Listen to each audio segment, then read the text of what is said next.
Welcome, everybody. Hey, it's Sunday. And we're here. Microphone check. Make sure audio is still good. It looks great on my end from here on the road. Everybody's already in chat, man.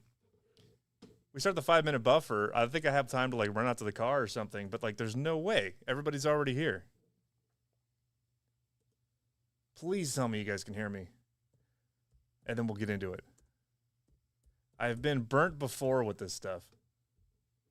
All right. We good? We good? Give me thumbs up. Give me some cheese. Give me some grease. Give me some silver pinballs. Yes, dude. Yes. All right. Let's get into it. Look at this behind me. I got my road game. We're out here on the road traveling from work, currently from the great state of the Midwest, Ohio, the other Keystone State. And I figure... Perfect. Loud and clear. Love it. So my road game for this trip is Star Trek The Next Generation.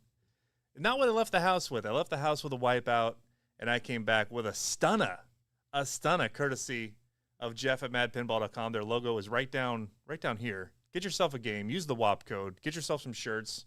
We got new WAP shirts coming out, by the way. I got the logos coming in. The shirts are in. If you like 8-bit nostalgia and arguably the greatest run-and-gun 8-bit game ever, freaking Contra, the origin of the Konami code. We took a riff on that and did a WAP logo, and it's blowing me away. Michael Barnard did an awesome job. I hired him. He's an artist. He's worked with Stern. You know him from such games, such as Rush, right? He did all the versions of Rush. Did all the versions of Jaws, Elwyn's arguably greatest game, as far as I'm concerned. Absolutely. So I'm here for 4 days. So I'm like, I could probably leave this game under a tarp in the back of the truck. And then I'm like, nah, I'm gonna figure out how to get it in. Getting it in was no problem. Getting it back in the truck solo is the only thing that this guy is concerned about. So I'll tell you a little bit about my experience here. You know, game is temperamental, I'm learning, right? As soon as I floated the idea of gang, should I get myself a Star Trek The Next Generation? People are like, get ready to work on that game. It's got some engineering flaws there. This is the 4th road game I've had. The first road game was Big Lebowski, which I set up solo. Holy crap, what a heavy game. And then I've had a Monsters Premium. I've had a Tales from the Crypt. And now, Star Trek TNG, the Super Pin. And the back glass is autographed by Steve Ritchie and Greg Ferris, who did the art. Super cool, man. Roger Sharp signed it too, so shout out to that. Jeff at Mad didn't even tell me that. Broken Pinball Machine sucks. Jaws #1, Elwyn. I mean, can we just put that to bed? Godzilla's great. Kong shoots great, but when you really consider everything that's in there, the theme integration, the modes, come on. Kong ain't got no 1980s I'm gonna kill shark with 3D glasses on my face mode, right? Brad's got Tails, and it's going good. That's fantastic. So this game, right, Jeff had played it, and it was working fine, so they boxed it up, got it out to me. I set it up, turned it on. It's getting power, but the game doesn't boot. And I'm like,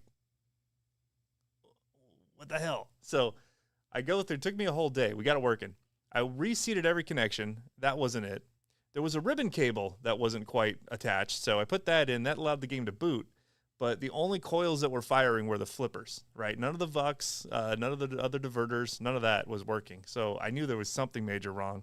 Turned out to just be 2 fuses, 2 3-amp fuses for the power driver board. But this is my first game with fuses, right? So, and I didn't bring my tool bag with me. My tool bag is sitting right next to my extra mic cable that I left at home, like a stupid butt. So I had to go and grab a multimeter for Harbor Freight. Talk to Jengiz on the phone, and dude, Jengiz, right? If you need a tech by the telephone, Retro Django, he's done so many of these damn games. He hooked it up. He walked me through what to do, so I went through and tested every fuse, and sure enough, 2 fuses responsible for the bulk of the solenoids in the game were both blown. And went to a couple hardware stores in town. The auto parts store has some of these old fuses, but I found this ancient hardware store that still had 3-amp fuses, the slow blows that I needed. Popped them in. Game is playing now. So I don't know what happened, but these things are freaking temperamental. this is not going to be a rental game for me. This isn't a game I'm going to go throw in someone's house and expect it to just work all month. I think I'm going to bring this home and like get it working perfectly. And I ain't going to breathe on it. I'm just going to play it. Like, that's it. Oh my goodness. But I'll tell you what, this reportedly from people that know, this is one of the most temperamental games of the Bally Williams series, like to work on this and Twilight Zone. So if I can learn this, dude, I'm going to be like Bally Williams tech, man. Right? What am I going to fear once I can figure this out? Shane, thank you, sir. Rocking the old style. I got the Don's Pinball Podcast hats in, by the way. They're in the car. I'm going to order another set. Shane, what's up, buddy? Yeah, so this is how I figured out that, like, Chicago was a thing. You go around with this old style hat, even in Florida, and any kind of Chicago people just, like, become friends with you right away. So I love this as a theme. I think this absolutely would work as not just a re-theme, but like revisit this theme, make a modern pin, a modern wide body pin, TNG. Can you imagine? Yeah, so apparently this and Twilight Zone are the two like big bastards to work on. And like, I don't know, games of this era now, like this was built in 1993, which was 20, 30 years ago. So you open up the back box and it smells like an old closet inside. Like it smells like old wood. It smells like an old trailer. And I'm like, my God, full of dust. All the Molex connectors are 30 years old, you know, these freaking things. So yeah, I want to learn. And so this is how I'm going to learn. And the gameplay is super fun, man. It's like, I guess one of the first times that there was actually like primitive modes in a game. You know, Tales from the Crypt had modes, but they're really like, here's 30 seconds, hit some stuff. This one's kind of the same. Here's 30 seconds, hit all the cue shots, but, you know, keeps track of everything there. And then I'm assuming there's wizard modes and stuff. What's up, Drewski? Hey, Mon's here. How you doing? I got Star Trek working. So I came up with a way. I got to put this in the truck by myself in a couple of days. And so lifting this thing, like deadlifting it and getting it into the truck will prove to be difficult, but I came up with a solution. Here's what I decided to do. Smells like old style, yeah, for sure. So I'm going to park my truck up against a curb, right? So the game will be already about 6 inches higher than the level ground. I've got 2 pallets, and I got a dolly. So I'm going to take my dolly, I'm going to put the game up on 2 pallets on top of the curb, and that should bring it up like a whole foot, I think, altogether. And then I'll be able to lift it and tip it in a little easier. I can show you the repin connectors. The community is why this game works. If it was just me, I'd be sitting here with a game and like an old electrical manual that I couldn't read, and I'd be trying to like figure out how to get this thing working. But because I got people like Brad, Jenges, Jeff at Mad, the Pinball Studio, I think I'll be fine, man. And how cool would it be to get this thing like totally like everything is working 100%, redo the armor, put rad cows on the damn thing. It's got some cabinet wear and dings because of course it does. Bondo those, sand them down, dude. Make this thing cherry, bro. All right, Andrew says to buy a lift table, and he is absolutely damn right. All right, so I am on a list for one of those Escalera tilt tables. I know they're $3,200, which is why I haven't gotten one so far. I got one. Harbor Freight has a new scissor lift table that's different from the one where you use the handle to jack. I just picked that up, and at home that makes it super easy, and it was like $240. So check that out if you haven't seen it. It needs to have casters on all 4 wheels, so I'll probably have to modify it. But you can lay the game down on this lift cart and then lift it up, and that works really good. But I want the tilt table because it just looks like the ultimate in getting a game set up, wheeling it around wherever you want. So I'm putting some money aside. I'm on a list with Flipping Out because he seems to be the only Escalera dealer. Is Simpsons Pinball Party remake ever coming out? No. I wish it would. It's a fun game. I would buy this as a remake. If CGC did it. If Pedretti did it, I don't think I would. Because I don't want Predator targets in my Star Trek. I think, I mean, it's just licensing, right? But then again, it is just The Simpsons. And I would think that if it was easily possible to remake Simpsons Pinball Party, it would be easily possible to make Simpsons Treehouse of Horror frickin' machine. Because everybody's been asking for that. Spooky knows, okay? I would mention that to them. Everybody does. Like, dude, you guys should do Simpsons Treehouse of Horror. Yes, even if you were to like just do a re-theme of the same layout as Pinball Party, you know, just to say, you know, maybe improve upon some of the shots, make the couch a little more of a moment. But do that as Treehouse of Horror with the screen and all those modes, right? Well, here's one for Pedretti. If they can tackle that and come up with a Simpsons 2.0 kit that is Treehouse of Horror, I would get that one. But no, I think modern times require modern solutions. A wide body pin full of fun mechanisms, Treehouse of Horror, perfect spooky theme. And these guys aren't stupid. I know they've thought of this probably 10 years ago, and there's got to be some licensing hiccup of why you can't do that. One thing I wish I had was larger wheels. It's great for indoor use, not so much outside with the standard wheels. So are you talking about Escalera, the stair climbing dolly, or the Escalera tilt table? Or are you talking about both? I've got a pin crawler, which is half the price of an Escalera, and they're even cheaper now on Amazon. The Chinese knockoffs are out there. And I like its tank treads for going up and down stairs. But it doesn't help me set up a game. And my God, my back is going to give out at some point if I keep this up.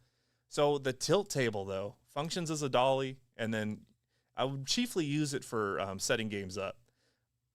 The tilt table. Okay. So, like, yeah, I don't know if I would use the tilt table. Wouldn't be my first choice for, like, taking a game from the loading dock into the house. But when it comes to, okay, the legs are on the game, it's unboxed, that's when I want the tilt table. So I can tilt it, stand it up. John Tomberlin's here. You're not late, buddy. We were just getting started. I want to buy all your Star Trek The Next Generation mods when you make them. I got some ideas, man. Chiefly, the double scoop or double vuck ejection thing on the left to the wire forms, that definitely needs to have a Borg cube on it. Like, definitely. Perfect. Yeah, I got to get a lift table. I was hoping that by now we'd see Chinese knockoffs for half price, but I just haven't seen them. They're back ordered through Flipping Out. I got my name on a list, and they're $3,000. But then you have to balance that $3,000 cost with what's the cost of back surgery, right? Or having your back out for 6 months and not being able to work because you're an idiot. You lifted Avatar by yourself because you were on Livestream. What should the license problem with Treehouse of Horror accept money? Yeah, Jurgen is correct. So, you know, you're going to have, like, the Simpsons actors, they know their worth, right? They're ironclad contracts. You would probably have to pay off each voice actor and Disney and Fox and whoever else. And so it'd probably be a situation where, yeah, you could pay $5 million for the license, but if you're spooky and making 1,000 games, all your profits are going to be gone. I use a stair crawler for outdoor use. It has large wheels. Zach shows using the two together, but I find that difficult. Yeah, that seems, I don't know why you would do both at the same time. I'm glad that they can mate together, but the Escalera looks fine. I do think that the pin crawler, I like that design because of the tank treads, and I seem like I have more purchase on the steps. I'm just worried about the Escalera, like if it's carpeted steps, like what if it like slinkies and each step it moves out like a millimeter and then finally like drops one or something. Maybe that would never happen, but I think they're both fine. I was happy to pick up a pin crawler at Expo for $1,400, I think, and now there's versions even cheaper online on Amazon. Now, longevity wise, I don't know. I think I need a new battery because it doesn't hold as much of a charge, or it feels like it gets weaker. Whoa, hey. DJR Pinball just got back from the UK Pin Fest. He's saying that game of the show is Evil Dead. And you should know that game of the show is always Portal, even if it wasn't there. I tease because that's what some people said at TPF. Like, there was 10 Evil Deads at TPF. There were like 6 people deep the entirety of the show. And then people said Portal was game of the show. And it's like, objectively, I don't know how that could be true. Even though I love me some Portal. I bought 2 of the t-shirts. I still need to do that giveaway for my other Portal shirt. I really want Portal. I really don't want the rest of the cabinet. I think it's way too heavy, and I don't know how to work on it. And I would love to just have a standalone game of Portal. And it's funny because there was just an interview with the 2 guys at Multimorphic talking about their machine, and the comments they made were everybody comes up to us and they ask us, can we just get this as a standalone table? And they're like, no, but we've already done some things like, you know, moved more of the mechanisms and ramps down closer to the flippers. Basically, they said that what's been successful for them is every time they make their machine more like a traditional machine, people seem to like it more. And then they keep asking them, like, how about a standalone? And my idea was, keep your multimorphic 26 game system, but also make an arcade version for somebody that just wants to route a $6,500 portal in their arcade and not have to mess with scoops and servos and a ball trough with 17 balls in it. And just make it like just a standard cabinet, bring the price down, and let me put it in arcade for a year, earn some money, and then somebody could sell it used. Like, that's what I wanted. And of course, they have plenty of multimorphic P3 customers, and so that's not something they want to consider, which sucks because I would totally get one. Portal's fun. They need to take a page out of Chris Turner's playbook, listen to the community. Unless they don't need to, unless they are so overrun with orders and customers, which they must be, because since March, there has been not one portal that has made it to a consumer. And we're in August. And supposed to ship by the end of August?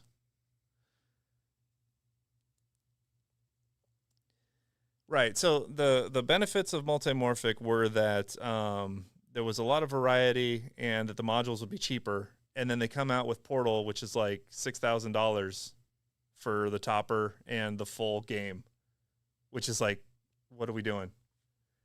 Dune was good. The little that I did play. All right. Good to hear it. I had a few cheap drains and there were people queuing, so I couldn't be bothered to queue again. That's always a problem on a new game. And how many were there? Were there 10 Dunes to play or 4, or was there 1?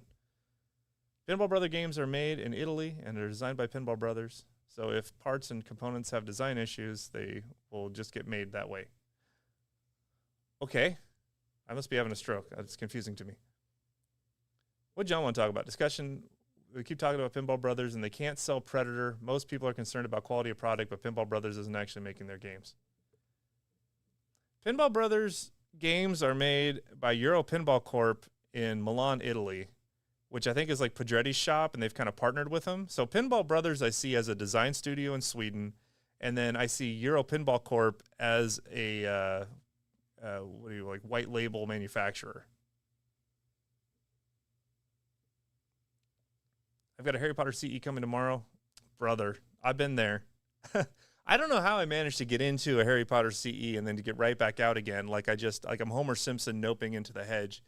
It was just a situation of like right place, right time.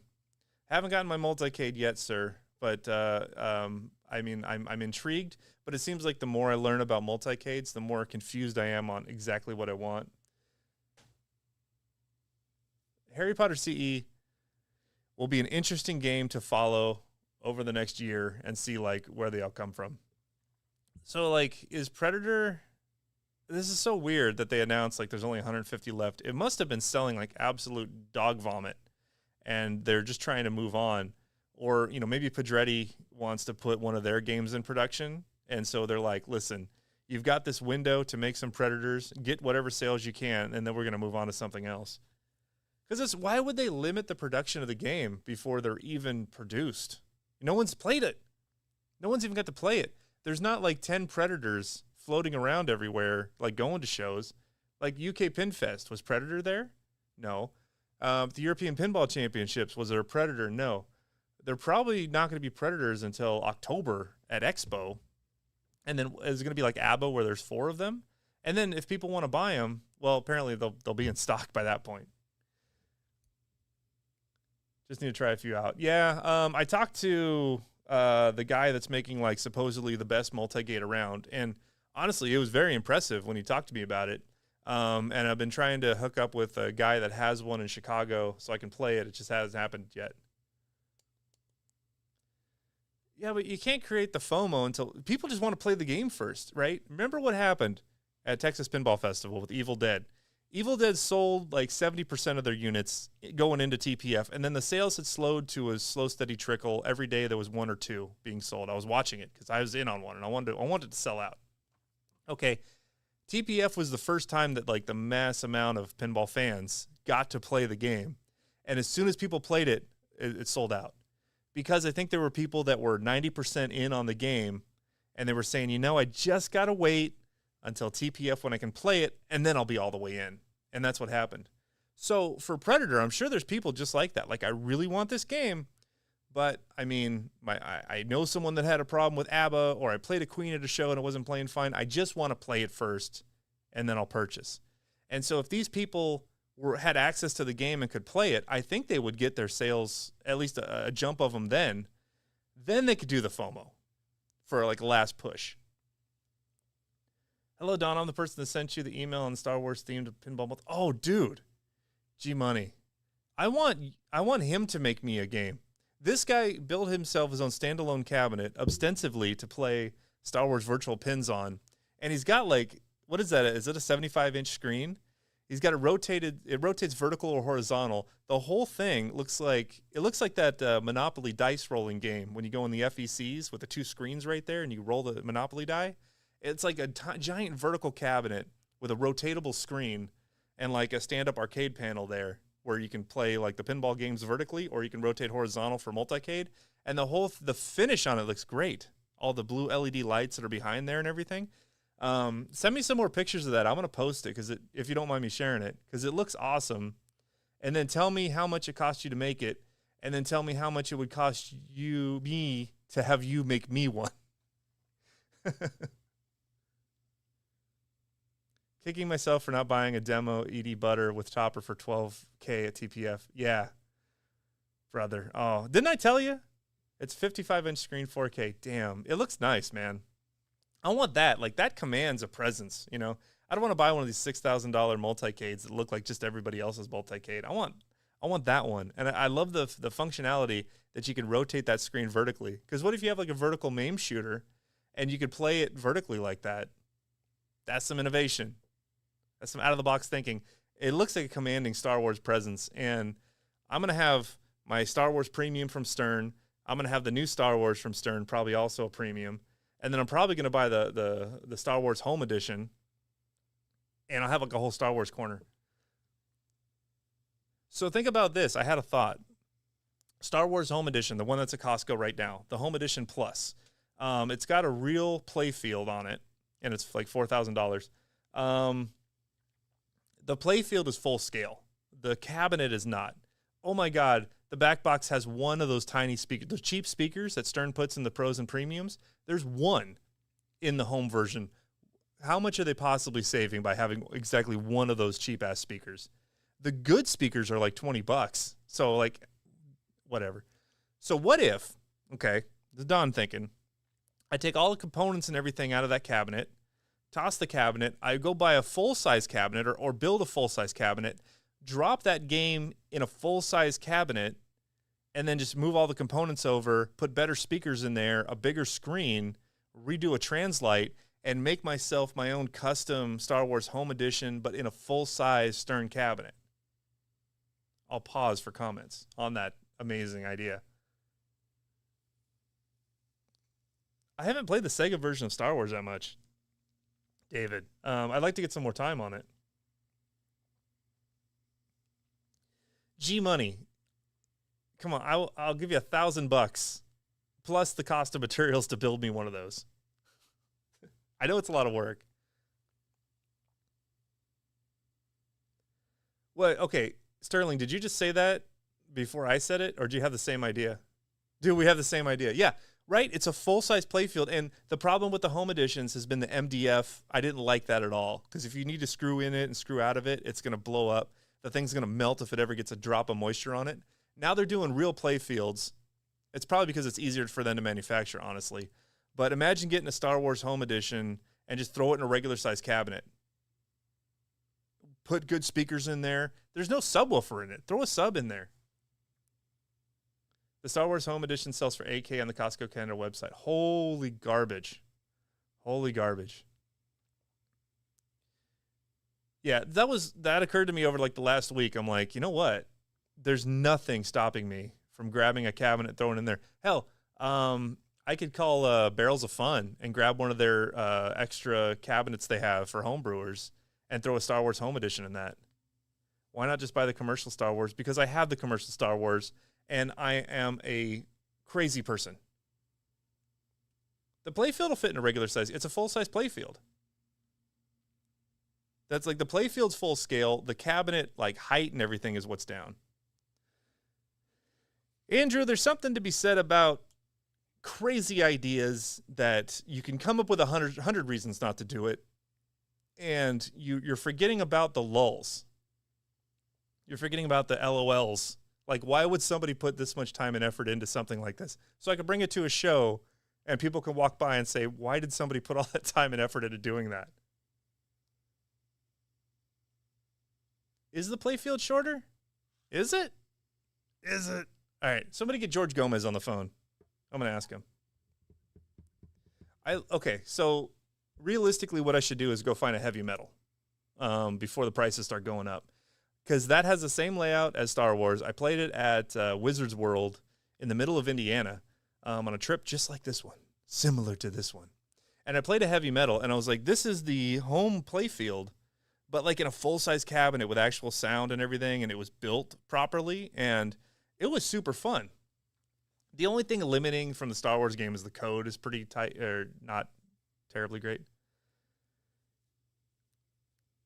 Yeah, I'm fairly certain they said it's exactly same scale playfield. I would love a heavy metal. I think only 100 of them exist. Really what I want is a Supreme.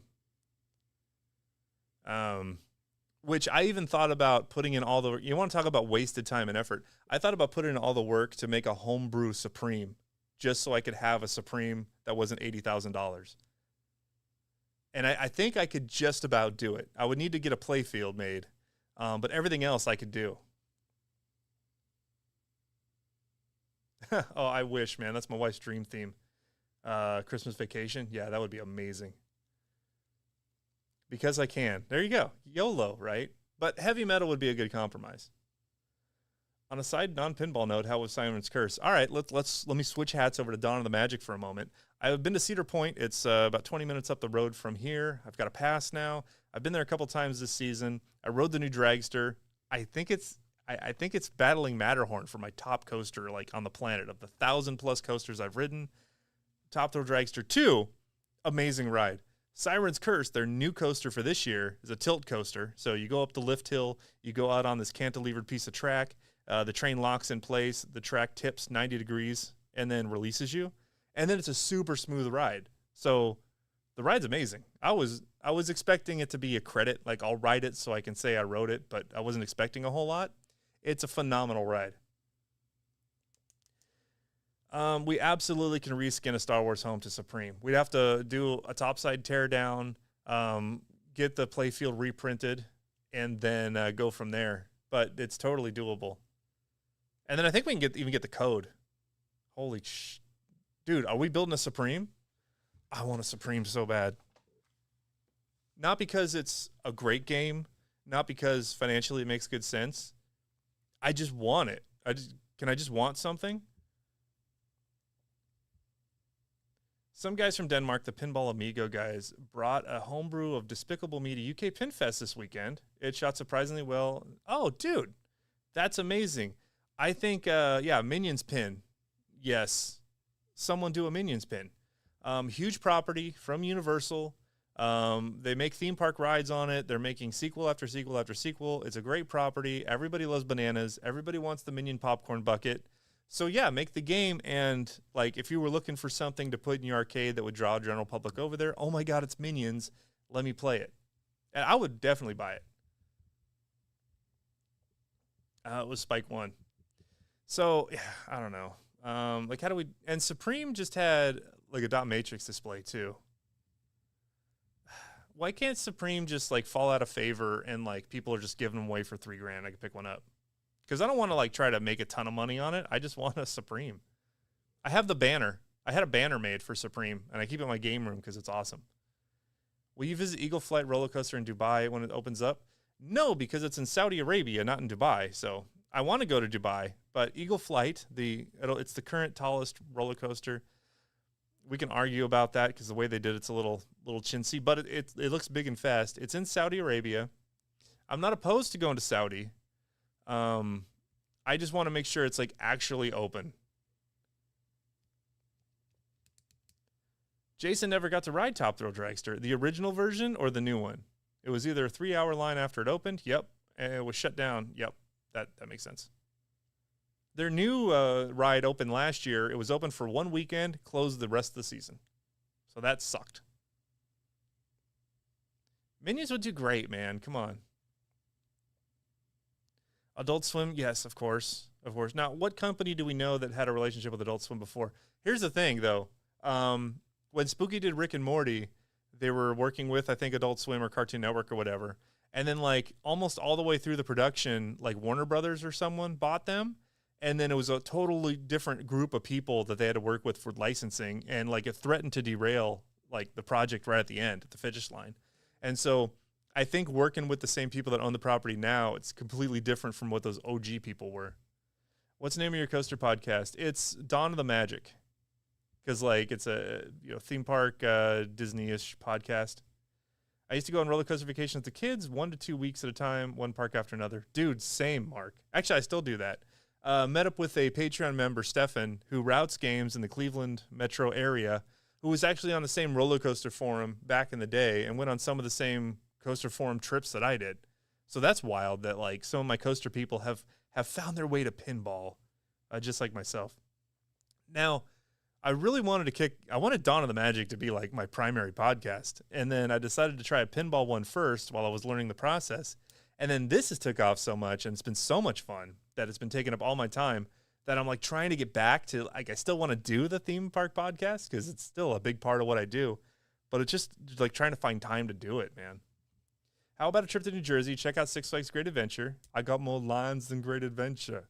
Fright Fest, New York City, Fall in the Mid-Atlantic is nice. Alan, correct. King Dakar, the former tallest coaster in the world, gone from Great Adventure. Andrew's going ziplining in Costa Rica in December. Oh, dude, that's fun. I love me some zip lines. Actually, the first place I ziplined, Dollywood in Tennessee. If anybody out there likes pinball and likes themed entertainment, like theme parks, if you have not been to Eastern Tennessee and gone to Dollywood, like, put it on your calendar for some point throughout the year. It's great in any season. Fall, spring, winter for the Christmas stuff. Summer is always a great time in Pigeon Forge, Tennessee. Like, seriously, when we're done here, go Google it. Look it up on the map right now. Look at all the fun stuff there is to do around Dollywood. Oh, my God. Amazing. El Toro's fine. It's too vanilla. It's like too much what I want. El Toro as a roller coaster at Great Adventure in New Jersey. Intamin did that, or did RMC?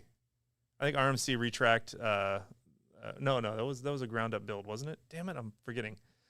Anyway, it's like King Kong, right? King Kong from Elwyn. Objectively, a great machine, like top 10. But, like, I don't know if it's just that's what we expect. So it's not like really wowing us. Like, it's not like, oh my God, I got to tell all my family I got to get there and ride this thing, or like, I got to grab everybody and take them to play King Kong. It's like, oh, yeah, King Kong objectively is a great game, but we kind of expect great games from Elwyn, so it's not, like, terribly impressive. It's super fun to play, but, like, it doesn't have that theme integration that Jaws did and, like, that nostalgia to pull on. My kids hurt their neck on El Toro. Easy to do. All of Pigeon Forge is amazing. G-Money is right on the ball. Great pinball arcades in Gatlinburg as well. There are pinball arcades in Gatlinburg. Some of them are good. The one by their Space Needle, it's one of those places where it's a huge free-to-play arcade, and they call it a museum, because if you call your giant free-to-play arcade a museum, then games don't break and go down. They just become visual exhibits, right? So it's kind of like we have too many games that we can't take care of, and we're going to call ourselves a museum, so then when, like, 25% of our games are down, well, it's a museum, so it's a museum exhibit right now, you know? Andrew, I would love to play pinball on a cruise ship. I know Jeff at Mad Pinball, my homie, Jeff Sarajevo. He's been taking cruises, and he's been finding pinball on cruise ships. And at first I'm thinking, like, how does that work with the sway of the ship? But with the dampeners that are in there, you probably don't even notice. And if so, you know, it probably just adds like a little element there. So I went to Pinball Olympics, right? Pinball Olympics at, go to Pigeon Forge, Andrew. Pinball Olympics at Expo. It's in this guy's house. It's about an hour away. Costs, I don't know, $40 or something. Maybe it's $100. But they have all the games set up really wacky. And it's kind of like a self-paced tournament where you go around, you play all these tournament games, And each, like, you have to, play them upside down, play them suspended, play them half hanging out of, you have to play Dirty Harry half hanging out of somebody's old dryer. It's nuts. But in the garage, they have a giant full-size turntable the size of a WWE wrestling ring. And they had a pinball machine on the turntable constantly spinning 360 degrees. An amazing feat of engineering. It was that Subhumans homebrew when I was there. And so you're playing this pinball machine while you're rotating 360 degrees in this garage with smoke machines and stuff. The most disorienting thing ever. But like you're focusing on the machine and the ball is doing some weird stuff, right? It's definitely playable, but it's definitely weird because 1 second the ball is kind of rolling down towards a flipper and then it kind of like slows down, stops and like changes direction, heads off somewhere else. Almost like there's like the weirdest magnet or something going on. It's like playing a game in the Matrix. Like it's so strange. It was very fun to do, right? Like it's challenging because you don't know exactly what's going to happen. But I don't know any other way to achieve that other than spinning slowly in a circle on a pinball machine. It was wild. Oh, dude, David played it. You got silver on it. Dude, I took gold on Indiana Jones where you had to stand on that balance board, and you had the buttons in your hands as you're standing on this like teeter-totter board, trying to balance while you're playing. And there was a tilt sensor on it. So if you went too far out of balance, the game would tilt. And so I think I just relied on my skateboarding background. It was like just being locked into a manual playing pinball. So like I took to that, and I actually I won on that one, which was awesome. Don Gold medalist. Yeah. Oh, sweet. Icon and Star of the Seas both have pins. Perfect. So I've done Disney cruises. I haven't done Royal Caribbean. I really want to go on one of their giant ships. And I want to try to play pinball at sea. I think that'd be fun. That Indiana Jones is so hard.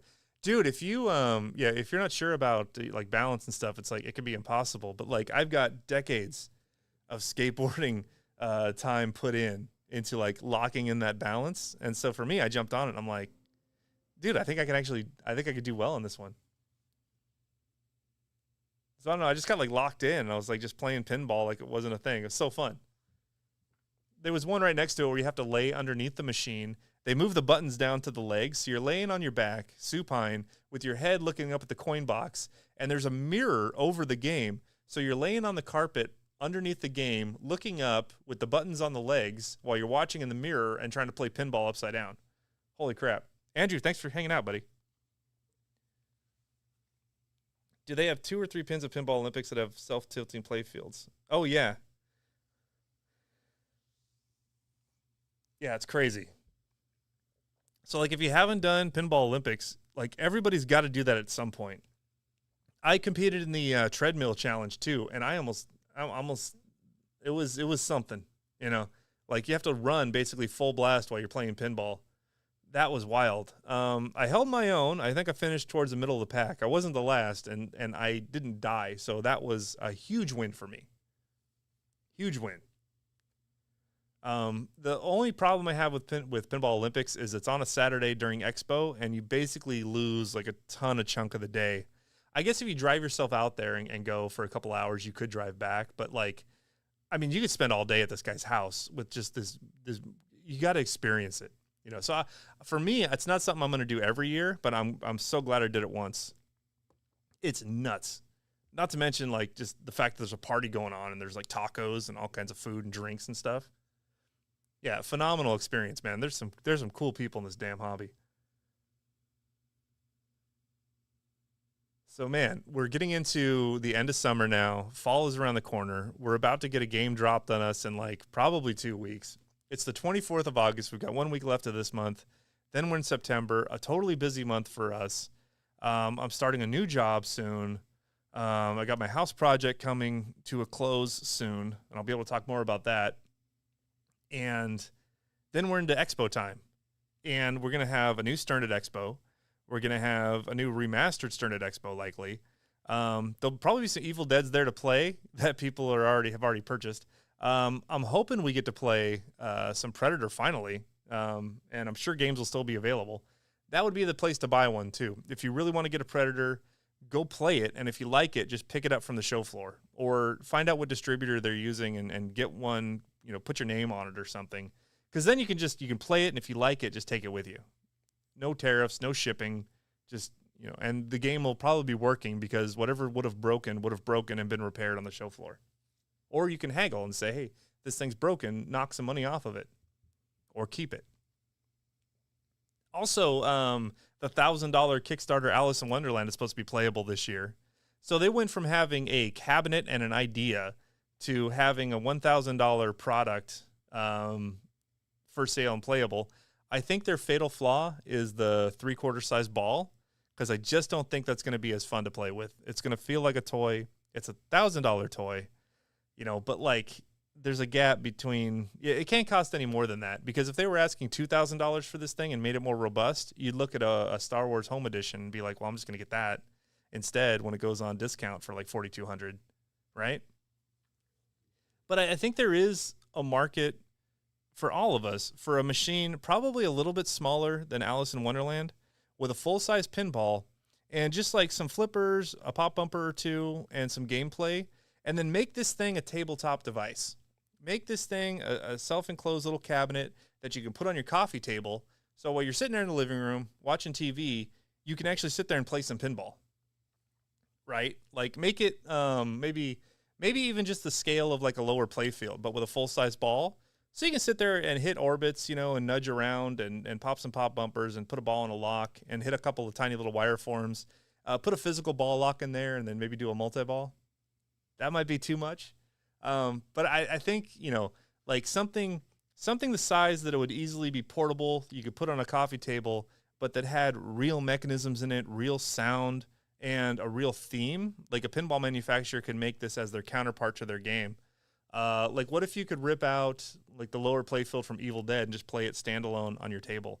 Or, like the little crab mech from Avatar and play it on your table. Like it's just a little Happy Meal toy size thing. Picked up a cheap Zizzle many years ago. Yeah, I remember playing those, and I don't know that I would get into one of them. If this next machine from Stern is Star Wars, and it has all the video assets from episodes 4, 5, and 6, it's an absolute buy from me as well, and everybody else, and that's why they're doing it. And I remember playing Star Wars before I bought one, and even after I purchased it. Whoa, just got dark in here. Let me see if I can let some more light in. Ooh, that washed out everything. Star Trek back there, man. Look at that. Look at Star Trek. I remember saying, like, this license is so big that you could just make another Star Wars machine, and I don't think it would be, like, redundant, right? I don't think it would be redundant at all, because the license is so good. And I look at the Stern Star Wars that they have now, and for me, that feels like you're playing more of a space battle, right? You're hitting the TIE Fighter, the Death Star's floating there in space. You don't feel like you're on Endor. Even when you're fighting the Rancor, it's like I'm still feel like I'm playing in a space battle, right? You have the TIE Fighter multi-ball, and then the big multi-ball to blow up the Death Star and the celebration afterwards. It's very X-Wing focused. So Stern Star Wars, to me, feels like I'm playing a space battle. John Wick feels like I'm playing a battle through a building where I'm fighting people. Star Wars is like I'm in space and I'm just having a space battle. The Millennium Falcon is right there. The asteroid video scene, like all of that is just space. So make a Star Wars machine that takes me through the scenes from the movie in more of a classical way like we would have seen. And I think they could be great counterparts. I'm so happy they're doing it, if the rumor's true, which seems like it is, because that's all people are saying. Yes. All right. So if Mandalorian had a layout that wasn't butt awful, I have a couple of problems with Mandalorian. The fan layout's not even a problem. It's just there's not much that they really did with it. And if you think of like the big draws of that game, like the big weenies, right? The big things that draw your attention in. Grogu back there taking up all that real estate, doing absolutely nothing.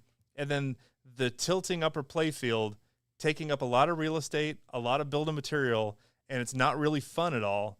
And like that's the back third of the game. That's the prime real estate. That's where the Evil Dead cabin is. That's where the Godzilla building is. That's where the shark comes up out of the playfield on Jaws. That's where the Foo Fighters upper playfield is. And you don't have any of that in Mandalorian. You have plastic ramps or wire forms. You've got fan shots. You've got great scenes. The part about that game I love, the themes, and then also getting into the modes and watching like the ice spiders in the cave and, some of the other modes that are in there. I like going into the shop and buying perks for the game. I like hitting the action button and setting everything on fire and then hitting shots to get more points. I love all of that. I love none of the big things they put in that game that you're supposed to love. They do nothing. I wasn't aware that John Papaduke was a designer on the Zizzles. Oh, they had a great podcast at the Wedgeheads about him, and I guess it's the only Papaduke game I ever owned. Ha! That's funny. I also didn't know that. These guys at Wedgehead are actually knowledgeable about pinball in a way that I am definitely not. I'm enthusiastic about pinball, and I'm learning more every day. But deep lore like that, they're the guys for it. What if it turns out to be an Andor or Rogue One Star Wars pin? God, Rogue One was so disappointing. It had so much potential, and then it just got studioed to death. Some of those cool scenes in the trailer that I was locked in on, I can't wait to see this movie. I love these scenes. They weren't even in the final film. What are we doing? I love that. I love that every time. It's deep lore for me, David. Grogu should have grabbed the ball in the back, right? And he should have shot multi-balls out of his mouth or something. Frog baby multi-ball, and he starts coughing stuff out, or do something. Maybe not on the Pro, but on the Premium, he should be back there like King Kong. Maybe that's where Kong idea came from. They looked at Grogu and what they wanted to do back in the day, but couldn't find a way to do it, and then they're like, we're gonna do it on Kong. Andor was loads better than Rogue One. I still haven't seen Andor, but it sounds great, and it's just a matter of I need time to sit down and watch it. Best topper at Stern, maybe. Kenneth, what's up, my friend? You're in line for Great Bear at Hershey Park. Front row is the only row I'll ride Great Bear on because the view is incredible. So if I'm going to wait in that long line, I'm going to jump in and wait 3 more trains for the front row. I love how they do the front row on Great Bear at Hershey Park. It's a B&M inverted coaster, one of those ones where the coaster's hanging down beneath the track. And so, super fun layout, lots of loops and things, really unique layout, maybe not the most exciting one, but it's built all around the creek at Hershey Park with a lot of dives down to the water. And the views in the front row are incredible because you're unencumbered. And so a lot of places, if you want to wait for the front row, it's an extra half hour. But the way they have the queue set up at Hershey Park, it's one little bend. And so once you get up there and you want to choose a row, seriously, it's a 2 or 3 train wait for the front row on Great Bear. It's worth doing every single time. So Ken, that's my idea. Tell everybody in line I said what up first off. Tell them to like and subscribe. Hershey Park used to be my home park. I lived in Hershey, Pennsylvania, and what a place. After work, you could just go over to the park, grab some food, go on some rides, go on the log flume, coal cracker. Love it, man. Wildcats Revenge, incredible ride. Yeah, Hershey Park is killing it, man. I love that park. I was there every week for years. What up in line for group? Yeah. So, Hershey Park Company picnic lines. Oh, shoot. All right. Yeah, it's that time of year. But that means that 4 p.m., people will probably be leaving. Grogu should have grabbed the ball in the back. I know, or at least had a magnet in front of him where it would grab and then, some projection lights on him could go off and then the force would happen. But it just feels like there's something missing from Mandalorian. And I don't think it's the rules and gameplay or modes or assets. I think those are all fine. I just think somewhere the design went sideways, and maybe there were concepts. I'm sure they had ideas that Grogu was going to be more interactive and do some things, and it probably just wasn't working, and deadlines were coming up, and they're like, that's how we end up with a static Grogu. Come on. And then I don't like the dangly thing that hangs off the Razor Crest. Man, I would just have put a spinner there. It would have been more satisfying than just watching that set of truck nuts underneath the Razor Crest that you're just smacking. I cringe every time it happens. Oh, I just hit the scrotum of Mandalorian ship. It makes no sense to have something dangling off a ship. It makes just as much sense to put a spinner there. So put a spinner there with an opto and boom. I'd want to rip that constantly. Otherwise, it's you're going through a swinging saloon door. That's stupid. Best topper, most expensive topper, $2,000. Great use of the Pepper's Ghost effect. I don't like the rest of the plastic that's in it. And maybe the Avatar topper walked so that the Mandalorian topper walked so the Avatar topper is great because the Mandalorian topper came out first and showed everybody how to do it. I love the Avatar topper. I was playing Avatar LE over at the arcade on Detroit in Lakewood, Ohio, Cleveland area. Hanging out with Matt. Thanks for everybody that came out to hang out with us. I was playing Avatar LE, and I was having a great game on it. I was having a lot of fun. I agree with Enzo. I think Avatar's underrated. Not criminally so like Texas Chainsaw Massacre, but definitely underrated. And now that the price has come down, I think it's worthwhile going in on it. Rob Burke from the Pinball Expo is calling me right now. I'm going to have to call you back, sir, while we're on live stream. Otherwise, how fun would it be to have him join? I don't know how to do that on the road here. I'll have to call Rob Burke, but I'll just talk to him. Let's see what he says. Hey, Rob Burke, how you doing? Put your display of toppers in there for the competition. Sorry, one more time. Sorry, I'm doing a live stream right now, but go ahead. What size booth do you want that topper? Oh, I would take a double wide, but single if that's all you got room for. I still need to go register for that. A 10 by 10 or 10 by 20? Ooh, yeah. We're doing layouts. That's what I'm asking. Oh, can we do a 10 by 20? Do you have room for that? I'll fill it up. I'll make it exciting. And what name would it be under? You can put it under my name, Don Garrison.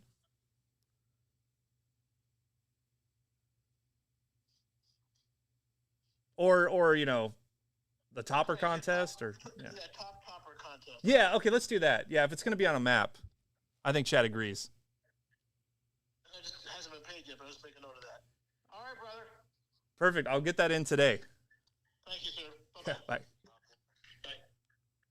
Rob Burke, what a guy, right? Okay, so I guess talk about that a little bit. I'm doing a topper contest at Expo. I'm gonna have a 10 by 20 booth. It sounds like. And homebrew toppers. If you've made a homebrew topper, or you know what, you've got like 3 months, throw one together. Bring it down Thursday. Hell, even bring it down Friday if you want. We're going to have toppers on public display. If you're at Pinball Expo, you're going to get a raffle ticket in your registration packet when you pick up your materials. Take that ticket over and check out all the homebrew toppers and put that ticket with your phone number on it in to vote. There'll be little jars set up for each topper. You can go put it the one that you think is the coolest for whatever reason. All right. Whoever gets the most votes, whoever made that topper is going to get some prizes. And I think I'm going to have prizes for like the first place, second place, third, and it looks like even more. So you've got a great chance of winning something if you just enter this damn thing. It's free to enter. Just build something. Okay. And then I'm going to randomly draw a person that voted, and I'm going to give them a play field. Either Scooby-Doo or a Willy Wonka. I've got one of each to give away. So you have a great chance just by voting to win yourself a prize. It's going to be at Pinball Expo. It's going to be running the whole time the thing's going on. Judging will be Saturday. We'll tally the votes Saturday afternoon, probably 2 o'clock. We'll announce winners. You're going to have to be present to win, okay, because I'm going to have a play field. I don't want to ship the damn thing to you because it's like $60 to ship these things. So I'll just keep drawing people that voted until we get someone that's there, and then that person's going to get a prize. So tons of free prizes at Expo just for stopping by and voting. And if you've got a topper at home that you've made and you have some way to bring it in, go ahead and bring it and enter it in this thing. And you've got a great chance on getting some stuff, man. Plus, it's going to be fun. Show off your work. Make a diorama. Get a box of lights. Throw Grogu in a jar. Whatever you need to do, bring that topper into the homebrew area at Expo. It's going to be phenomenal. So there you go. Rob, we did it. We told everybody. New World Cup soccer pin for next year. I'd play it. Awesome calling live on the stream. I told him we were live. He's been wanting to join. I want to find a way to like bring people in so they can be like, we could be split screen here, you know? Yeah, dude, everybody come by. So, it might only be like the first 500 or so people too. However, whenever we run out of tickets, but just write your phone number on the ticket. Come by. There'll be all the toppers there, and each one will have a little voting box or voting jar next to it. And you just put your ticket in the one that you think is your favorite, and then we'll tally the votes up throughout the expo. And then Saturday we'll announce top votes. My hope is to also get some tickets into the hands of industry people: Stern, Spooky, JJP, Pinball Brothers, Pinball Adventures. And I'll let them vote. I'll give them a different colored ticket. And then we can see what the industry thinks their favorite topper was, and then what the People's Choice favorite topper is, and everybody gets prizes, right? Because more people are hearing about this. I got some awesome stuff to give away. I'm going to announce it here that the Electric Playground, who's making a King Kong topper, has donated one of those that will be given away to the top topper competition prize winner. You get the actual King Kong freaking topper. Go put it on your car. Go put it on your Toyota Echo. Go give it to your friend. Gift it to your ex-wife. Whatever you want to do. But thank you for doing that. Their topper is about to be released too. I think I got the email because I'm on the list. It's going to be, of course, stacked acrylics, but they're putting a screen up there, which is kind of awesome. And I think they're leaving the screen open to be able to like throw an SD card in there and play whatever the hell you want, which yes, that's going to invite some craziness. What if you could put a camera and like live stream your gameplay to your topper? So the topper screen would have like your gameplay as you're playing. Talk about a lot of effort for something that's weird and stupid. All right, let's catch up with comments. Used to come here a lot when I was a kid. Miss Falcon and Canyon Rapid Rats. Me too, sir. Magnet under Grogu. I think he meant Grogu. But it doesn't do anything, right? It's not like he grabs the magnet and like the ball levitates or something, or like the ball shoots around that area, or that there's projections mapped on the ball or something, or like he shoots a laser from his eyes and the ball disappears and falls onto the playfield like Metallica. Like anything interesting. God, man. How about the ball like crawled up his body like a worm? Monsters Inc. Pinball, how come there is no Disney excluding Star Wars? Because Disney's expensive and Disney doesn't return phone calls. And the conspiracy-minded person in me thinks that Stern has Disney locked up, right? We all know the CEO came from Disney Plus. Probably a lot of connections. Stern apparently has a deal with Disney. I've heard this before, and it seems to be true, that they just have a Disney property license locked up every year. So that's where you get a Marvel pin, a Star Wars pin, another Marvel pin, another Marvel pin. Like, that's what that deal is. So, we got Avengers Infinity Quest, Deadpool, Venom, X-Men, Star Wars. What else is Disney? Mandalorian, right? There's been like a Disney property pin from Stern every year. Every year we get one. Elwin's done one. Eddie's done one. I don't know. Has Borg done one? He's gonna, yeah. And I think that's why they were doing Indiana Jones, because that was Disney too. So I think the fact is that Stern just has a relationship with those licensors. And, if anybody else tries to call Disney, they're like, oh, the other pinball companies are calling, but we just partner with Stern. That's all we do. Why aren't there Disney toys in Burger King's Kids Club meals? Because they're locked in with McDonald's. Same kind of thing. Toy Story 4 was Disney.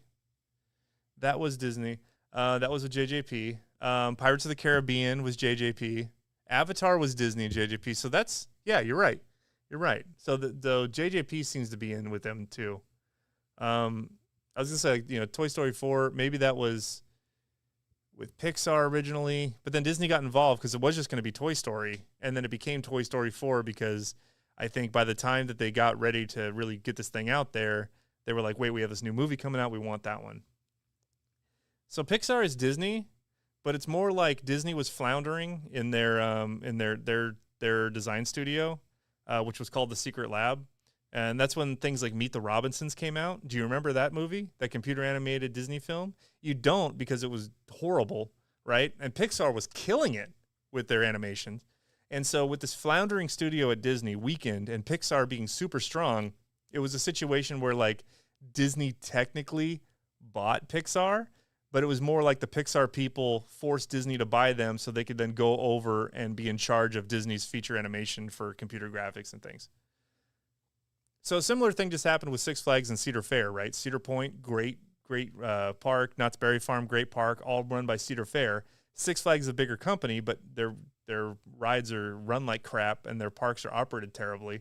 And so Six Flags was failing, and so they ended up kind of buying or merging with Cedar Fair, and they transitioned the Six Flags name to the new Entertainment Corporation, but it's really Cedar Fair that's like trying to make Six Flags better. So Pixar definitely made Disney better, right? Toy Story, Inside Out, The Incredibles, like Bug's Life. Like, they were just killing it. They were out Disneying Disney.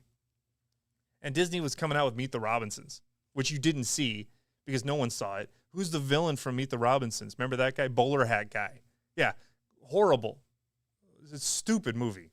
I think they're doing stuff like Chicken Little, Home on the Range. Like, they weren't doing good at this time. And then Pixar came in there and just snatched it up. Wonka being Toy Story, now that's some deep pinball lore. I almost broke my neck on that launch coaster at Hershey Park. I was leaning forward when it launched. Yeah, it's a hydraulic launch. It's probably the weakest of the 3 that were made, or 4. Accelerator, King Ka, Top Throw Dragster, Storm Runner at Hershey Park. Cannonen, I guess, was the smallest one. That was at Liseberg in Sweden. I rode it out there. It is now near Des Moines, Iowa at Lost Island. So you can go ride the Swedish hydraulic launched coaster from Intamin, the smallest version of it, and it's now over there. Disney theme park pin. Yep. Monorail wire forms taking different parts for the firework wizard mode. Yep. I would love an Epcot pin. I think Spaceship Earth right there in the middle. Come over there. I don't think anybody else would like it as much as I would. World Showcase Orbit around the lagoon. Or just take like Disney rides and make a pin out of that. You know, Disney's been dipping in and making movies out of their rides, right? Pirates of the Caribbean, Haunted Mansion, Jungle Cruise. I think there was rumored to be other ones. I think there was a treatment for Tiki Room, right? Jungle Cruise was a fun movie. Pirates of the Caribbean was unstoppable. And so if it worked in movies and it works in theme parks, it can work in pinball as well. Some of the greatest pinball machines came from movies that weren't even any good. So if Jungle Cruise is an awesome ride at Disney, Disneyland is the best version of it. If it's an awesome ride and made a good movie, it would make a great pin. The movie doesn't even have to be good to be a good pin. Look at Johnny Mnemonic, Last Action Hero, Dirty Harry, not Toy Story 4. What was I going to say? Another great film. Lethal Weapon 3, right? Really cool. Judge Dredd, cool games, terrible films. Terminator, great film, great game. Hall of President's pin. All right, Eric, you just killed that idea. Hall of President. How about Hall of Muppets? Can we get them? Would you guys? Who else is into a Muppet pinball machine besides me? Am I the only one? I fucking love the Muppets. They're retheming Rock and Roller Coaster at Disney's Hollywood Studios at Disney World.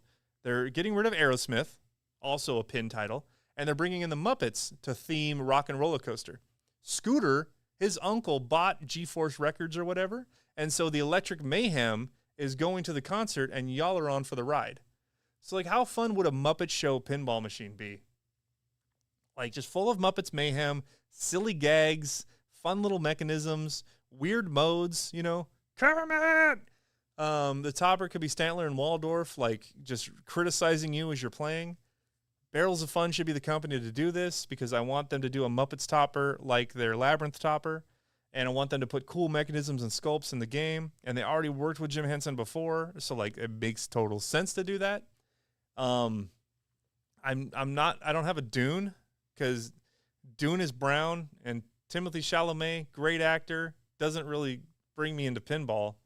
I want to play with the newer code, but Muppets, come on. They'd have a problem keeping that game in stock. They'd have a problem because their pockets would be too stuffed with cash to walk. That's the problem that they would have if they did a freaking Muppet Show pin. Animal, dude. So Disney just released a lot of the concept art for this new ride retheme, and it looks amazing. The pre-show has animatronic penguins in it, probably from their 3D Muppet Show. Scooter's an animatronic. The Electric Mayhem is on the screen in the back where Aerosmith was, and then I'm sure there's going to be like loads of sight gags all throughout the queue, which is going to be amazing. The ride is still super popular. Even the single rider line is over an hour. And they're keeping Muppets in the park. And so I'm telling you, man, Muppets is a great theme. It's great for theme parks. It's great for movies. Great for pinball. You can license it because they've already worked with the Jim Henson Company. So Barrels of Fun, you know, make your money on Dune, get your experience from building games and mechanisms and things, and then bring me a Muppet Show pinball machine. So I would do the Muppet Show. That was like the first big television program. It was done like a variety show. So like it would fit for like pinball. It's like, we're coming in. It's got a great theme song already, and it had scores of guest stars, and hopefully you could get some of them in there. I mean, Mark Hamill made appearances. Every musical act was on the Muppet Show. And it was just like zany and crazy. And and the skits. It was kind of like Saturday Night Live, but with Muppets. So you had pigs in space, right? Like their Star Trek ripoff, where it was all pigs and like Miss Piggy, and they were like in space because it's pigs in space. So there could be like this subplot of you're trying to get the show together. Some like malady is happening, and you have to coordinate everything and like complete the show scenes. And it's like so, pigs in space could be one. Shout out some other classic stuff from the Muppet Show. I think Disney's finally getting their crap together. The new Beacon Barrel Tavern looks cool. Yes, it does. Shocker. So yeah, I wouldn't do like a Muppets film unless it was Muppets Family Christmas, because that was the best. But like, do the Muppet Show and then see if you could integrate like a video mode with the Fraggles or something, just so like there was Fraggles in there. See if you could bring some children's television workshop characters in there, so Big Bird can make an appearance. Snuffleupagus could pop up as like a bonus mystery prize or something. Just like little bits just from all of that. Hilton's here. What's up, buddy? Muppets by Barrel to Fun could be awesome. Definitely want that Waldorf and Statler topper. Yes. Should we play another game? We have to, you fool. We're stapled to the topper. Oh, like, come on. You could do like tons of jokes with Fozzie Bear, right? And they're all failing, and like the topper is criticizing him. Well, the bear's trying to drown us. What kind of act is that? An act of mercy, Oh, all that stuff is right there. They've also done some edgy adult humor stuff. So that's the best part of Muppets is like it was hippies making this stuff. So like obviously it appealed to families and children. But there was adult subtext there that went right over the kids' heads, but like the adults caught it. And it's like, God, this is funny stuff, Yeah, I mean, this game writes itself. Barrels, come on. I told him that when Labyrinth came out. I'm like, dude, just be the Jim Henson Muppet freaking pinball company. Do Muppet Treasure Island, Muppets from Space, The Muppet Show, yes. Electric Mayhem can be in there doing all the music. Yes, Bunsen and Beaker. You got to have like their lab, and like think of hitting the ball mechanism from X-Men for the Beast's lab, but that's like Beaker and Honeydew, right? Beep, beep, beep. Like Beaker could be a little leaper that's on there, and you're powering up the Muppets lab to get as much 3D entertainment as possible, and then the whole thing explodes, and there's like a bonus ball mode or like an insanity mode from Evil Dead, but you have to build up all the pressure in Beaker's lab. And then the whole thing explodes, and there's like projections and lights and mayhem and like 17 multi-balls, and like everything is lit, and you just play this crazy mode. I think we could workshop this game right now and just bring it all in under just the Muppet Show as a theme. So you're trying to just get all the modes done so like the show can actually go off and like be successful. How was your Arnold impression? I could definitely do at least as good as they did. Come on, get over here. You don't need policy. I'm the governor. Yeah, I can't do it right now. The Fraggles Underground Playfield, perfect. Hey, Gobo. Oh, hey, Wimbley. Oh, dude, you could do like mystery awards with like Uncle Traveling Mac, where he travels off to a different area and then awards like a prize. So much you could do. So much you could do. I would love that. Fraggle Lower Playfield. Like the Fraggles live underneath the Muppet Show Theater. We got this thing going, man. I'm excited. Get David Van Ness on the phone. Mark, you get that P3 talk the hell out of here. I don't want them taking all those great themes and ruining them with P3. Does Multimorphic not have the best themes in pinball? Portal, Weird Al, Princess Bride. Oh my God, why aren't these actual pinball machines? Why aren't they actual machines? I hate it. Doozers? Yes, I would put Doozer mods in mine. I love the Doozers. The Gourds, right? Like the Fraggle Rock ogres. Oh, now I want a Fraggle Rock pin. Barrels, make 2 pins. To answer Hilton from earlier, because he got steamroller with Muppet content. Yeah, Star Trek is great. I got it working. I think there's a couple of loose wires still for some of the drop or stand-up targets. I I can fix that when I get it home. But game is functional now. I replaced the fuses. It was 2 fuses in the power distribution board, and it was a ribbon cable that had come unplugged. So not all too bad. Puppet Up improv from the Muppet actors. I've seen some of that. That is fantastic. The 2 old guys of the upper playfield as bash toys. Either that or they're the topper. But yeah, Stantler and Waldorf have to be up there. Let's go, you fool! Oh, he's got an extra ball. I guess we're stuck here longer. Like, I would love this game. I would just leave it on tracked mode and just let him talk to me.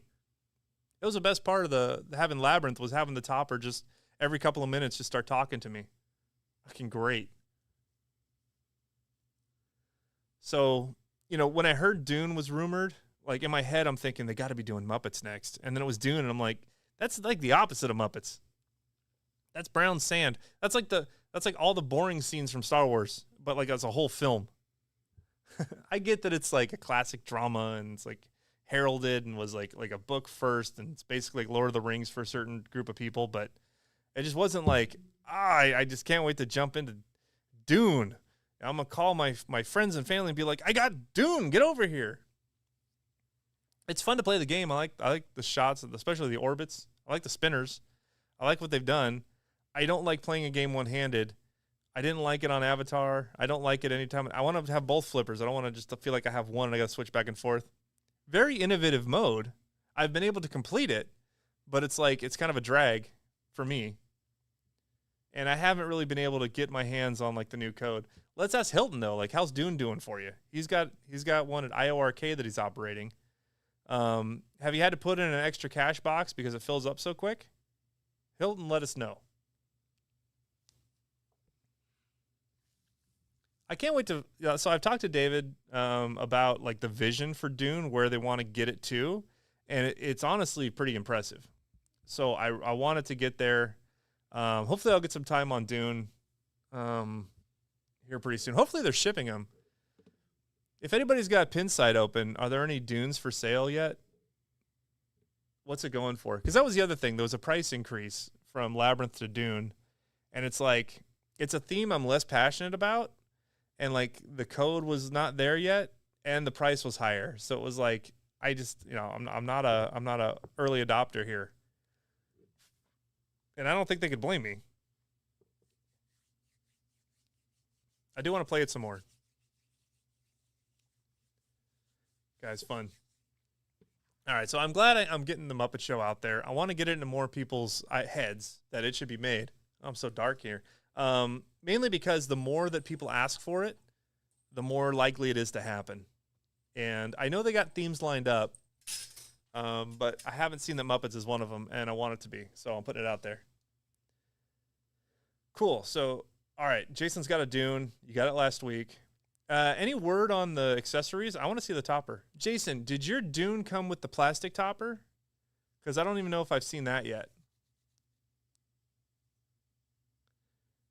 Okay, so I do like the fact that a pin is coming out close to when a movie's being released. Because back in the day, all those movies, right? Jurassic Park, Godzilla, Lethal Weapon 3, like they were all made around the time that the game came out. Like Terminator 2, didn't that come out like when the movie did? Like as part of like the launch of it? I would love to see that. Take a risk on a film that's not released yet. The film might come out and underperform and be totally terrible, but that's where we got the best pinball machines from. Like these like kind of moderate loser themes. All right, so it has a plastic topper now. Cool. Cool. David's good to work with. I love it. Muppets would be a great theme. Has to make the player laugh or smile. Yeah, like I want to be laughing my ass off playing pinball. I do that with Rick and Morty. What are some other funny games? Like the Elvira games with the innuendo. They're resurfacing the parking lots outside. Elvira's funny. What is funny? Labyrinth is funny. Rick and Morty's very funny. I feel like I want more funny pins than I want dramatic pins. Yeah, that's awesome. T2 got the script before the movie was released. I like that. So let's get back to that. Like, some major tentpole production, get a game in development to come out parallel with it, Because we're talking about Back to the Future, the pinball machine coming out. And it's like that movie's from the 80s. Jaws from the 80s. Some of the other rumored games or 80s titles, which works on the nostalgia. But it would be fun to like, hey, this movie just came out and I got the game for it. And the movie sucks and the game is incredible, so eat it. Deadpool's funny, correct. How did I miss that one? Deadpool's great. I don't like the layout. Is that controversial? I wonder if the people that like Bond are also the people that really like Deadpool's layout. Deadpool's fine, but like if its layout was killer, I'd have it. Is Venom's layout better than Deadpool? Controversy. Like Deadpool's fine if that was the pro, but like if the premium had more in it, because that was another game where the premium didn't add much. It had to drop targets. Thank you. I like that. It took away the hanging Deadpool in the hammock, which I didn't like. It put in sculpts, which don't matter. The chimichanga van's kind of cool. The stupidest thing, though, right, that little orbit ramp that lifts the ball up so it can just come out of the shooter lane and over into the in lane, that's stupid, right? Like, that's dumb. Yeah, so I think, I mean, I played Bond the other day. I had some great games on it. It was fun, but it's not like on my list that I really want to get this in my home and just learn it. Not like this. This was cool. So Deadpool's another game that, like, well, it would be a game that I got home and then I played it a little bit at first and then just kind of quit going back to it probably. The only Barrios Barbecue Challenge was for sale at PinFest for 4,500 pounds. I heard it's playing better now. I think they did some code updates that help with the flipper mechanism power. But Barrios Barbecue Challenge, Barrios Sales Challenge, Barrio buried the company. I mean, it's a pinball machine, so I do have fun playing it. It's got some novel things to it. I like the bash lock idea. I'm not convinced that it's entirely brand new, but okay, I like the bash locks. I don't like the spinners on the ramps. I think they kill the momentum too much. I think if the spinners were further down the ramp, but I like to like rip a spinner in an orbit. Like that's the best place for it. Okay, the disco loops. Yeah, all right. So I haven't done a lot of that. It feels nice and satisfying. Hard to keep the snicked target where it needs to be so it works consistently. Oh, okay. So we got a Bond guy here with John, and he doesn't love the Deadpool layout. I just wish though it feels like there's something that's missing from it, you know? Like I don't know that it needs like an upper playfield, but like just something for the premium. And Bond was another game where the premium really didn't add much. The underwater scene is not even interactive. I don't like how the scoop shoots the ball up the play field. The extra wire form that the balls lock in, while I like physical ball locks, it's weak. It's weak on John Wick 2.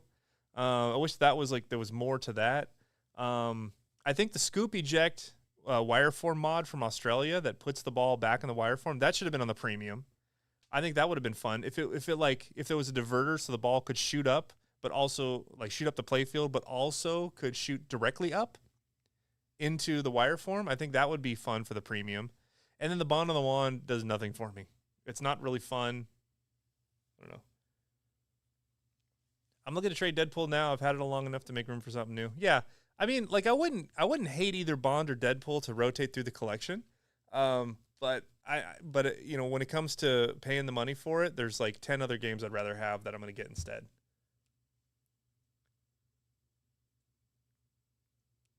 Yeah, Bond is definitely better to play now. There's a lot in there. Whatever happened to Ramp's road trip? I think he's still on the road. Or can we say it? Can we say that Ramps is roadkill? Yeah, I think those guys had their idea that they were going to build this game and they were going to be able to get like $7,500 for them, and they were going to make $150. And no. I think it's a really good homebrew, but it didn't feel like commercial quality yet. It was hard to get up the center ramp. We gave them a lot of feedback. Hopefully they took that feedback and they're engineering everything to really just be an awesome shooting game. But I still don't think it's, I don't think it's any more than like a $5,800 game new. You can't take a homebrew and powder coat it and expect to get like Stern premium prices for it. And unfortunately, I think for the costs of operations to make a boutique pinball game of like only a run of 100 and like buying all the equipment and everything, like you need to be getting, you know, $8,000 for your game to even have any kind of margin. And I just don't think all the math is there for Ramps Road Trip. Bond on a Wand is underrated, I guess. What do you think of Hot Wheels? I've had some fun games on Hot Wheels. I think it's a perfectly serviceable pinball machine. I don't think it's exciting in any way. I think the screen's too small. I don't like the animations. It doesn't really have any modes in it. It's, you know, as an arcadey game to play because everything else is taken, I think it's fine. I think, you know, if you are general public, you'll go up to it and play it not knowing any better, and it'll make some money for you. I think it's American Pinball's most successful game. But there's nothing exciting there. It's about as exciting as a bowl of gravy. Yeah. Yeah, like why would you buy Hot Wheels if you go buy? I'd rather buy Deadpool and Bond. God, those games are like, they have modes, they have code, they have humor, they have movie clips, right? Like Hot Wheels has none of that. And the random Hot Wheel car zip tied to a stick that spins is stupid. That's stupid. So while it is fun to play, you know, Barrio's Barbecue Challenge is fun to play, but it's not fun to spend real world money to own. And, you know, in a lineup of any more than 3 games, I'm not going to go play Hot Wheels. There's a pizza place in the Dells that has a Hot Wheels, a Munsters Munsters Pro, and a Jurassic Park Pro. And so, like, I'll go there and, like, while Monica's playing one of the other games, I'll go play Hot Wheels. But there's only 3 games there, and there's not a lot of pinball in the Dells. But other than that, like, I'm not screaming to go play Hot Wheels. If you put Hot Wheels next to Valhalla and next to Oktoberfest, I think I would turn around and walk out of your pizza place. Valhalla is a fun game, but, you know. Yeah, so I put it like this. If the game was $2,000, which is basically free in pinball terms, would I drive an hour to go pick it up? And the answer is probably no.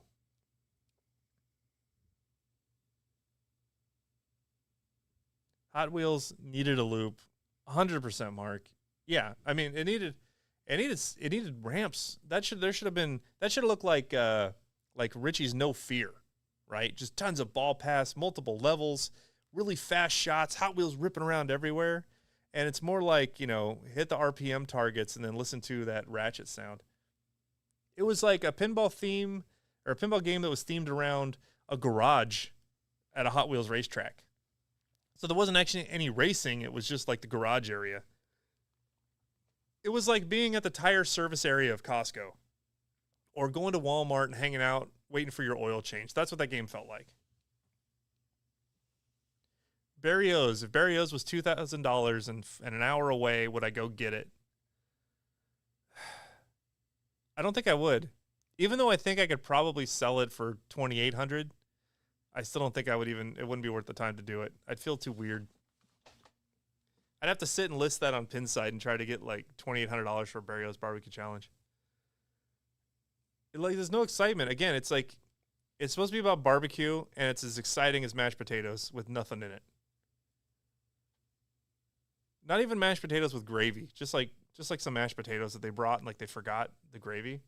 Or like, you know, they brought you the breadsticks but never brought the ranch. Like, that's what that game feels like. Like, where's the ranch? I know, even Gator Dawn's in it, and I hate it. I don't like the animations. What's the point of the game? What are we doing? The animations of like someone took MS Paint and made a barbecue and it's like rocketing off into the sky. It's so stupid. I don't even know, like, are we Barrio? Are we fighting Barrio? Who are we playing as? Who are these characters? Are we the characters? Are we fighting the characters? What are the burnt end boys? Do I pick a character? I don't get to pick a character. So I must not be playing as those characters. But then, like, the game starts with one of them lit. But, like, what are we doing? Help me understand. Help it make sense. The sweepable drop targets are fine. How many do they build? Apparently they build all of them. Like, the factory has everything you need. They had all the parts. They were building games. They were going in boxes. They were going somewhere. I don't know where they ended up. I don't have pictures of Cuphead. Because at the time, it was like, this is top secret. Don't say nothing about it. This game's almost done, and we can't wait to get it out. And I'm like, yes. And then after, it's been over a year. It's been over a year, and it's dead.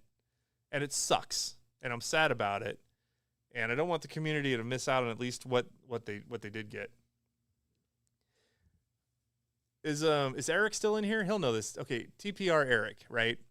In the roller coaster community, if there's a coaster that somebody has ridden and then that coaster closed, all of a sudden that becomes like the greatest coaster that was ever built.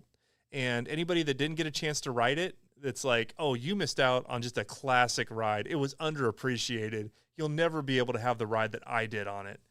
And it's like, I don't want to do that with pinball and be like, you know, I played Cuphead, but now that it's unavailable, too bad, because it was the greatest game in the world, and you guys all suck because you're not as cool as me. Not the case at all. The game was very fun, and I'm sad that we can't all play it. And I hope it lives someday, even just if there's enough demand built up from the community to like make this thing happen. Maybe that's how we get it made. I want it to get made. It is actually super fun. It's a game that I would own from them. Dude, the whole thing had art. It had sound. It had animations. Not all the animations. But it had modes. The whole playfield was done. Lit, music, art on the cabinet, powder coat. There were some mechanisms that they were still going to add. So there was a couple of place marker stuff. Yeah, it's like people saying that Son of Beast at Kings Island was the greatest ride ever. And like it wasn't even a good ride, but I do miss it. The missile at the American Adventure in the UK is closed. The coaster was crap. The missile at the American... Did I ever go to American Adventure? I went to Camelot. I didn't go to American Adventure. See, TPR, this is true. Yeah, people in coasters can be jerks, man. Oh, you suck because you never got to go to Hard Rock Park. Hard Rock Park, it was actually kind of fun. It was in Myrtle Beach, South Carolina. It operated for a year, and then they lost the Hard Rock license, and then they renamed it Freestyle Music Park, and I think it existed for another year. Then it turned into an outlet mall, and I don't know what it is now, but they had a Led Zeppelin roller coaster there, and I don't know what happened to it. It was interesting. It was a good ride. They had a ride themed after the Eagles. It was like a mine train. They had a Moody Blues dark ride. That was truly phenomenal. It just as a concept. What the hell are we doing? Going through like Knights in White Satin, like a Haunted Mansion ride, but it was the Moody Blues. Son of Beast with the loop, yep. I never made it to Hard Rock Park. I barely made it to Hard Rock Park. I never rode their like Caprio Starflyer coaster. Or no. I don't know if it's that one. I either rode that or the one with the Ferris wheel lift mechanism. I don't think I got to ride that. It wasn't operating. But I rode the Moody Blues dark ride. I rode Led Zeppelin, and I rode the Eagles mine train a couple of times. And then it became Freestyle Music Park and just like sucked because the theme was marginal at best to start with. So once you get rid of that, the problem was they opened a theme park and they didn't have an operating budget like already in the bank for like 3 years, you know, because you can't just open a brand new park and expect to just be cash flow positive right off the jump, you know. So they didn't have any money for funding, so they didn't advertise it, and so they didn't get much attendance the first year, and then they were out of business. Stupid. You know, don't do something like that unless you can float yourself for 3 years to get established. And then market. You got to market that stuff. There was no marketing. I lived in West Virginia, like the next state over from South Carolina, basically. Everybody from West Virginia, when they go to the beach, they don't go to Virginia Beach. They go to Myrtle Beach for reasons. And so I was living in the state that was going to travel there anyway and would have frequented this establishment, and nobody in the state even knew about it. I did because I was into coasters, and I'm telling people, like, dude, Hard Rock Park. And they'd be like, we're going to Myrtle Beach. We're going to the beach. And I'd be like, oh, you're going to go to Hard Rock Park? And they're like, what are you talking about? Like, they had no idea. There were no billboards for it. So, like, of course nobody went. Nobody knew about it. Stupid. Such a missed opportunity. I see some of the same things in pinball, too. Like, you go through all the trouble of making this company, getting the equipment, spending 2 years in development, making a game, getting a license, and then, like, you fumble at the end. because like what are you doing, you know? Like Predator. You got the Predator license, right? You're never gonna get call-outs from Arnold. But you got the Predator license, you made the Alien machine, so you made a wide-body Predator machine, you threw a ton of ramps in there, you put a mechanism in there, you did all this work, and then you release the game and you don't even show it to anybody, you don't let anybody play it, and then before they're even built, you're like, we're shutting down production of this. It's like, what did you do the last 2 years of developing this game? Like, did you not have a plan for when it comes time for this, we need to make 10 of these and, you know, ship 5 to the US and 5 around Europe and maybe do 1 or 2 to Australia so people can play this and put orders in. Like, how do you not have that even planned? God, it's like, it sucks, man. Like, I want to ridicule them for ruining this moment that could have been a really cool Predator game. It might be a really great game, but nobody knows that because nobody can play it, and now they're ending production on it. Like they're going to go have to buy a spooky shooter rod the way they're shooting themselves in the foot. Like they shot themselves in both feet. Pinball Brothers, what are you doing, man? You should have designed this game and then got it off to someone to produce it and market it and then go on to your next game. Like Pinball Brothers, go do licensing, go do game design, and then get that out to somebody else to manufacture, market, and launch. I don't know that you necessarily need to try to do everything yourself because it's not working. It's not working. What the hell? The game could be phenomenal. What if Predator's great? What if you're like, finally get to play the damn thing? Production's already done. And you're like, dude, this game was fun. Too bad, you know, with a little bit more code and, you know, somebody making custom Arnold callouts. There you go. Ridiculous, man. To spend all that time on something and like, I don't know. So is this arrogance or is it ignorance?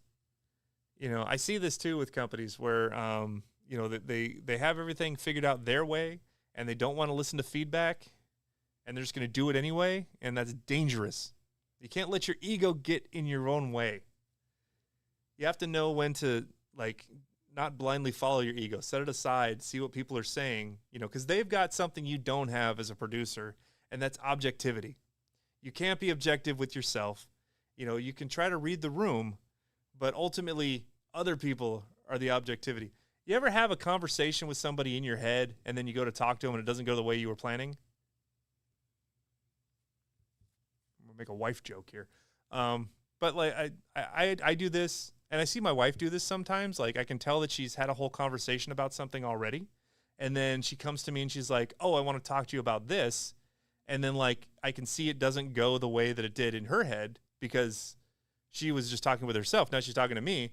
And maybe I just see it differently. And then it's like there's a conflict there. Does that happen with anybody else? Or take my wife. How about this one? How about a conversation or an argument that she's already had, and then she brings it to you, and she starts with like the second half of the conversation and doesn't ever give you the context for what she's talking about to begin with. And you're just left there like, what are you talking about? And then she's mad about it. I can't be the only one. Is she still in here? Someone's going to text her. She's going to be in here. But I get this too sometimes. Like I'm kicking around ideas in my head. I have a way that I think the conversation's going to go. And then I have the conversation. Now it's real. And it's like, oh, this isn't matching. So I wonder if like that happens. Like they get too stuck in their own head that they're not open to objectivity from the people that are going to buy the game and play it, you know? Because if you're making a game for yourself, do your homebrew of whatever you want, you know? That's fine. But if you're making a game for other people, make the game that they would want, you know? And when they give you feedback, listen to it, right? All right, next caller, you're on. Oh, this was fun. Did you guys have a good time? I'm glad I managed to make this work. I'm on the road here in the Ohio region for another 2 days, then I'm heading home. I'll need to record some content probably. I need to get my Expo booth bought for Expo. Cover that once again. Topper contest. I'm hosting it. It's going to be at Expo in the homebrew area. If you've created or crafted a topper for your game and you can bring it, you can enter it, and you can walk out with prizes. And if you want, bring your topper in and hang a for sale sign on it and a cell phone number. You can sell the damn thing there. It's fine with me. So if you make toppers, right, make one and bring it, and then if you want to sell it there, go ahead and sell it there. I don't care. But you can enter, and if you get enough votes, you will win a prize. If you get like 6 votes, you'll probably get a prize. The way that I have people donating stuff. I don't know how many people are going to enter this thing, but your chances are quite good about getting something super cool at Expo. I can't wait. It's going to be fun. Jeremy's going to be there.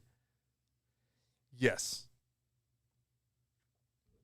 All right, let's wrap it up. I'm going to go find some lunch. It is lunchtime here in the Ohio region. And then we'll be back again next Sunday for even more Mayhem and Minstrel shows. If you're just tuning into this now, I'm going to go list this on the podcast carrier of your choice. So you can listen to this as an audio version if you just want to hear my one-sided conversation, plus a little bit of that Rob Burke energy in there, right? What do you guys say? Any final thoughts, any final words in chat? All right. Say your goodbyes. We're going to go to that ending bit now. Where's my slidey bar? There it is. I need a diner topper idea. Yeah. I mean, it could be as simple as a napkin dispenser and a tablecloth and a candle, or it can be a bunch of racist caricatures that get 3D printed. I mean, really no bad way to go. You can make it look like the roof of a dining establishment, so the game looks like a diner. Continue the back glass on up there. I'd like something with some lights on it. A banana. Yeah, I think that would work. Mark, thumbs up. Thank you. Pinball Studio, thank you for moderating. I haven't seen the night rat thing show up again, so maybe that's good. I'll be home in a couple of days, and then more mayhem and mystery to occur. Let's hit that outro. Thanks, everybody.